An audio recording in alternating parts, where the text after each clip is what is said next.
career by speaking on principle and defending the unpopular, but only a select few know about his crippling nicotine addiction. Shut up, you don't know. Be quiet. From Fox News and DailyCaller.com, please welcome Tucker Carlson. What's up, Tuck? How are you? Hey, Bubba, good morning. Sounded a little rough today, huh? I made the mistake of going running with my wife. Really? Every time I do that, I get sick. Yeah. Why would you ever want to do that? She's an animal. She's an animal. Yeah, the women are, they weigh like, she probably weighs like 115, 120 pounds. That's literally what she weighs. Yeah, we'll be on a run. We'll be on like mile 6, and her phone will ring, and she'll answer it and talk in a normal voice. My wife went running on Sunday night, and I took the moped and followed her. No way. Yeah. Did people see this? Well, of course they did, and they probably said, well, there's fat-ass Bubba and his little 110-pound wife, and there should be... That is so... Aren't you a little embarrassed, though? Why? Why would I be embarrassed? Because you're the man. See, this is my theory. This is why I keep going on runs with my wife, and I keep suffering as a result, because I'm not going to let her outman me. Well, first of all, I feel as if I'm being the man ripped by, because you know what? She wasn't able to get me to do what she wanted, and I said, listen, if you want me to join you, I'll be on the moped, and I'll drive with you a little bit, then I'm going to take off and go around the block a little bit, and I'll come back and check on you. See, my feeling is, once they start outrunning you, or thinking that they can outrun you, and that's when they start getting with the pool man. When she makes more money than me, then I'll start worrying about it. Until then, I ain't got nothing to worry about. No, wait a second. When the pool guy comes over to add more chlorine, and he's just come back from like a long run, and he's in wicked good shape, doesn't that make you nervous? I'm pretty secure in the fact that if she wants to get with the pool boy and she thinks that that's going to take her to the promised land, then go ahead. Yeah, I'm not into it. I'm going for the run. Call me insecure, but there's just no way I'm going to be outdone by my wife. I might I'm going to call you insecure. I'm going to call you a pussy, to be honest with you. You're going to call me a pussy? Yeah.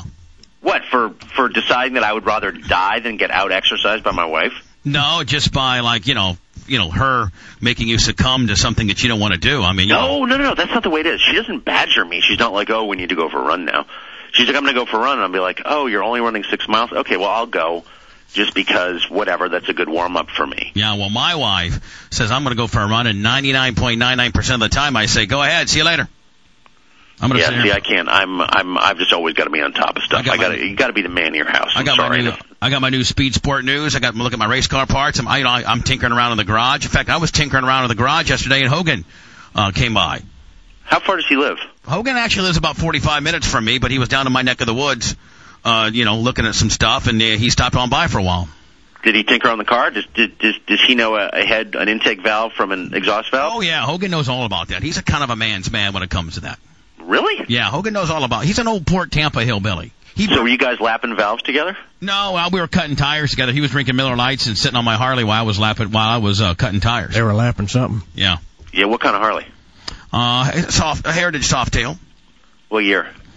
I think it's a 2004, something like that. Nice, all raked out, and got it all customized out, and got Bubba Army on it and everything. Hey, Spice, tell Hogan we'll call him back. All right. Yeah, Hogan's on the phone line. I got Tucker. I just got rid of Hogan for you. Can you believe that? No way. And he's calling back? Well, yeah, if he wants to go on the air, he will. So he misses you. He calls in. Does he like stalking you every morning? I think he's kind of mad at me because I stole something from him. Well, he wants to talk to Tucker Carlson real quick. Oh, he does? Tell him something. Oh, okay. All right. Hold on. I think Tucker, I stole something out of his car yesterday. I think he's real hot on me. What'd you steal? Well, Jimmy Hart did this little kind of sappy-ass tune about him and Linda having been together.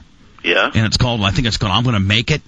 And I took his car down to the store to get some beers, and I took it, unbeknownst to him. But then I just played it on the air, so now he knows. So, Spice, do you know if he's pissed? He didn't say. He wants to talk to Tucker? Yeah. All right, hold on. Hogan, you're on with Tucker. Tucker, Hogan. Hogan, Tucker. Hey, man. Hey, Tucker, I want to let you know something, bro. That guy that you're in the studio with, he's a crook. He's a thief. Let me tell you something. When I wasn't going through bad, I didn't know the rules with this guy, but he's lowered the bar now.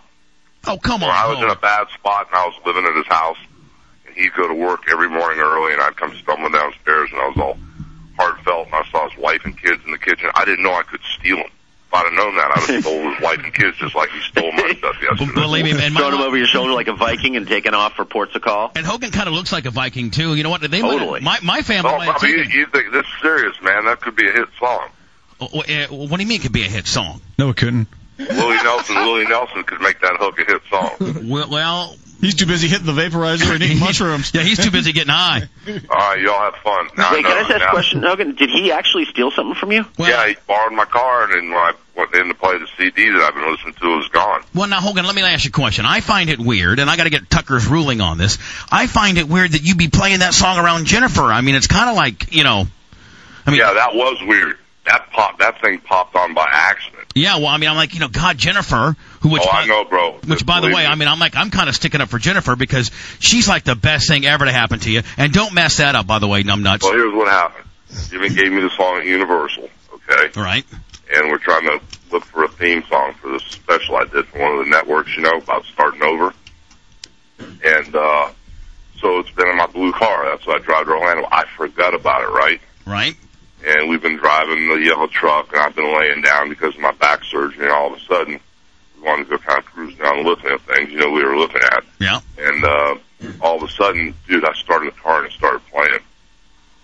Did she get hot on it? Jennifer goes, "What's that?" I'm like, "Oh, it's just a song that Jimmy Hart wrote." I turned it off, she turned it right back on.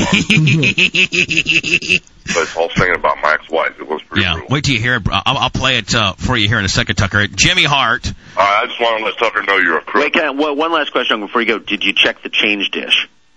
No, but I don't know what else is missing. Oh, Hogan, you know that hell, I've given you more than you've given me. I mean, this is a rib, Terry. I would never steal. All right, but I just didn't know you were going to take it. I would never. I'm not Brutus. I'm not going to take your gold chain, and nothing's going to. Now, what if now that it's been on the airwaves, it's no good? Well, what if Willie Nelson says you don't want to record it? Well, then we did you guys all a favor by just finding out the truth quicker than having to jump through a whole bunch of hoops. I mean, maybe we can do a listener poll if they thought. Now, is that your artist of choice? Would be like a Willie Nelson kind of guy? Yeah, I was going to ask him to do it. Willie Nelson just sent me an email. He says he does not want to record it. To hell with Willie Nelson. We'll go Keith Urban.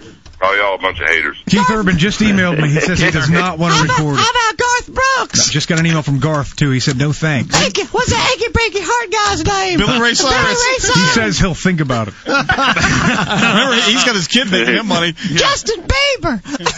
You guys go ahead and make all the fun you want. Come on, Hootie. What happened to the Hootie that used to know how to rib, man? Yeah, but bro, come on, man. That could have been. Well, a good song y'all were goofing on. It still could be. I mean, could be a smash. I mean, it could be. Maybe. Is that Idiot Spice? No, yes. That's Manson, actually.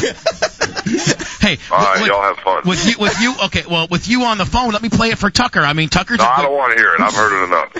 Did you hear it? Now, how did you know that I played it? Were you listening to the show today and you heard it? And boy, how pissed were you? Well, I was just getting ready to go to the bathroom and I turned on the radio and I heard Jimmy singing on the radio. I thought I had it on my then you really had CD to go to the here. bathroom. I got a couple copies on the CD player I got from Walmart that I play all the time. Right. And I thought it was on. You like that dirty crossing son of a bitch stole it from my car when he went down to the corner store. Yeah, because after I turned it off after Jennifer heard it, I made sure that thing was off. Yeah, well, I sneaked it right on out. I would thought maybe if you'd found out, I would have got a call from you last night, but I didn't. So when I went to bed about 10, I'm like, he hadn't called me, so I should be in the clear. But you know how everything always backfires on me, right? Right. And everything's been perfect with Jennifer. Can you imagine getting in that car and that radio coming on with that song on there? Oh yeah, I mean, you can't have it recorded. Nobody's going to record it. First of all, and second of all, if it was to be recorded, you got to tell her. You just can't. Oh, I know, but it was just something, in middle ground for now. We hadn't made a decision on it. Now, do you think, anyway, Tucker, who's more of a man, me or Tucker? His wife went jogging on a couple nights ago, and he jogged with her. And my wife went jogging a couple nights ago, and I rode the moped and coached her as Rocky's coach did. He calls me. He's making fun of me. I think I'm the more of a man. No, my only point is you let your wife get that much more fit than you are, and you're apt to get her stolen. Listen, better be fit to keep up with Bubba. Yeah, boy. No, let me tell you something right now, Tucker. My wife. Bubba knows the gimmicks. Yeah. You wouldn't believe how fit I am, Tucker. I may not be able to run long distance, my friend, but Tucker, I guarantee you that if you went through a workout, me and Hogan workout, we'd get you to puke. I bet that's true, actually. Yeah. Bubba's getting ready. He's training like crazy. How many pull-ups can you do? I can't do any pull-ups, my friend. No, he's got all kind of stuff coming up in Chicago and New York, and he's getting ready for that WrestleMania match against Awesome Kong. Are you actually going to do that? Spice, tell me right now that if Vince wasn't a worker,